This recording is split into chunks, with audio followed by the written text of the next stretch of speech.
Assalamualaikum hai semua viewers. Okey, hari ni Kak Zaidah nak share resepi lauk tumis siam. Mula-mula sekali, minyak kita panaskan dulu ya. So kita masukkan ni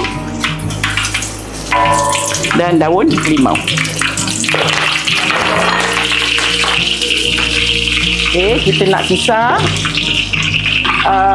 serai, bawang putih, buah keras, halia, lengkuas. Okey, kalau ada kunyit hidup, masuk kunyit hidup.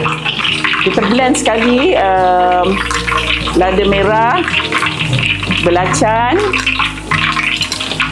dan cili padi. Okey. Kita kisar macam biasa ya puan, macam puan kisar biasa-biasa kat rumah.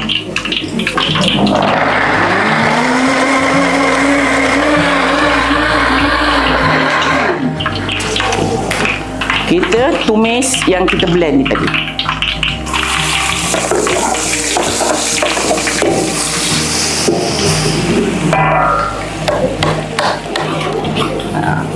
Okay, so kita tunggu dia garing. Tumis sampai garing ya. Supaya dia tak menutup besarnya dia pergi tudung. Okey, kita nak masukkan rempah kari. Saya tak bancuh air ya, saya terus masuk rempah kari dan kunyit serbuk. Kalau puan dekat rumah pakai kunyit hidup lebih bagus. Saya tak nak blender saya. Blender saya kuning. Nanti besok saya nak masak lagi. Tambah lagi kunyit, lama-lama kuning betul kan dia punya tu bekas ya. Okey. Apa dia? Okey, kita tumis sekejap lagi. Okey, kita nak masukkan air yang dalam blender ni tadi ya. Kak dah letakkan air. Tu bunyi apalah pula. Okey, kita masukkan air. Nanti dia keluar macam-macam bau nanti kalau you tumis. Saya masuk air dalam 2-3 kali ya. Bila kita masuk air, dia cair balik. So kita tunggu dia pekat. Lepas tu baru kita masuk air lagi. Saya masukkan garam.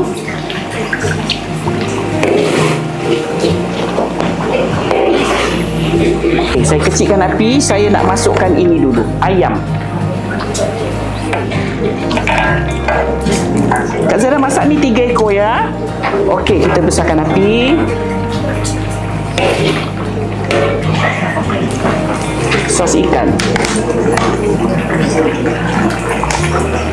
Ini tak boleh banyak sangat. Dia berbau, bau dia agak tak sedap ni. Dia kalau kena kat tangan, dia sabun pun tak nak hilang bau dia. Okey, kita dah balik-balik. Saya nak letak ini. Kalau dapat, yang ini limau nipis tau. Ya. Kalau dapat lebih sedap kalau you pakai limau nipis. Sebab bila you pakai limau nipis, dia punya kulit, bukan kulit limau tu kan, kalau kita perah, nanti kulit limau tu dia keluarkan juice dia sikit tau. Itu yang sedap tu.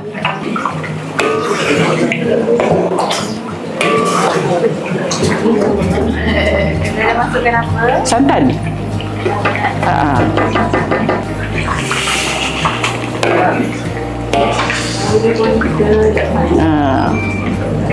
Belum makan lagi dah rasa macam sedap kan? Sebab dia ada bau. Dia ada bau belacan, ada bau limau, ada bau serai. Ya.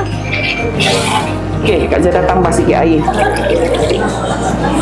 Kuah terpulang kepada puan-puan. You suka dia berkuah, silakan letak kuah lebih, air lebih.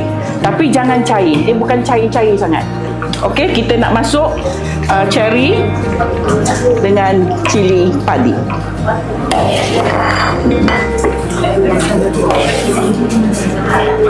Alhamdulillah, dah pun siap resepi kita hari ini, iaitu lauk tumis siam buat tetamu Kak Zaidah. Untuk perempuan di luar sana, selamat mencuba.